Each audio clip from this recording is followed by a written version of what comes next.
మానవ జీవితం చూస్తుండగా రోజులు గడిచిపోతుంటాయి. ఒకప్పుడు ఏడాది అవ్వాలి అంటే చాలా టైం పట్టేది. సంవత్సరం గిర్రం తిరిగి వస్తుంది. ఒకప్పుడు వారం అవ్వాలి అంటే నెల అయినంత పని ఉండేది. వారం సెకండ్స్లో వచ్చినట్టు చేస్తుంది. మీరు గమనించండి, ఈ ఉరుకుల పరుగుల మధ్య ఒక విషయాన్ని మనం మర్చిపోతాం.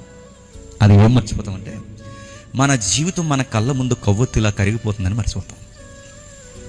మీరు చూడండి, అసలు ఎందుకు పరిగెడుతున్నామో అవగాహన లేకుండా పరిగెడతాం, ఎందుకు తిరుగుతున్నామో అవగాహన లేకుండా తిరుగుతాం. ఈ మధ్యలో మీరు చూడండి, ఈ రాత్రి అవ్వడం ఏంటి, ఈ పగలు అవ్వడం ఏంటి, ఈ రాత్రి పగల మధ్యలో భోజనం చేయడం ఏంటి, అలా భోజనం చేస్తుండగా ఈ రోజులు అవ్వడం ఏంటి, ఈ రోజులు అవుతుంటే ఆ రోజులకి 365 రోజులని పేరెట్టడం ఏంటి, 65 రోజులకి 365 రోజులకి సంవత్సరం అని పేరెట్టడం ఏంటి, ఆ సంవత్సరాలు చూస్తుండగా గతించిపోవడం ఏంటి, ఒక రోజు మనం చచ్చిపోవడం ఏంటి.